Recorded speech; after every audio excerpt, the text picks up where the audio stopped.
घेऊन येते.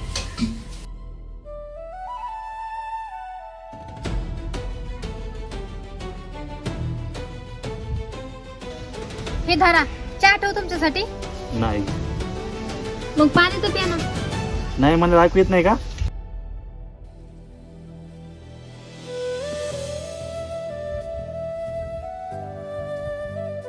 कोण असन त्यो? राहुल तर काही खोटं बोलणार नाही. मग मला सांगितलं कसं काय त्यांनी? अरे रोहित, मी वहिनी बघितल्या होत्या कोणा तरी सोबत मार्केटमध्ये. तसा तर काही प्रॉब्लेम नाही, पण तुला तर माहिती आहे ना आजकाल लोक कशी विचार करतात. तर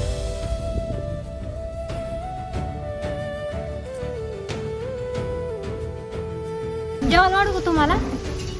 भूक नाही मला. मी तर तुमची वाट पाहत होते. मी तुला म्हणलो का थांब म्हणून?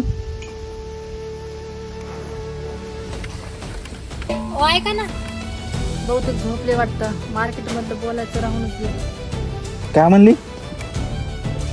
काय? कुठं काय म्हणले? काहीतरी म्हणून लागली ना मार्केटचं. हो, मी काल मार्केटला गेलते ना, तर तुमची मोठी ताई आहे ना, त्यांचे मिस्टर भेटले होते. त्यांना नका ना तुमच्याकडे काहीतरी काम आहे, तर तुम्ही नाही काय त्यांना एकदा फोन लावून बोला. हा ठीक आहे. कल्पना, सॉरी, पण कशामुळं? आगे काही नाही. जेवण वाढ, आपण दोघं संगत जेवू.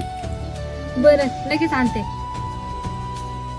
कल्पना, मी याच्यानंतर कधीच तुपल्याला शेक घेणार नाही कोणाचं ऐकून. आता मला समजलं, संसार जर सुखी ठेवायचा असेल ना, कोणाचं ऐकून नाही, विश्वास ठेवावा लागतो.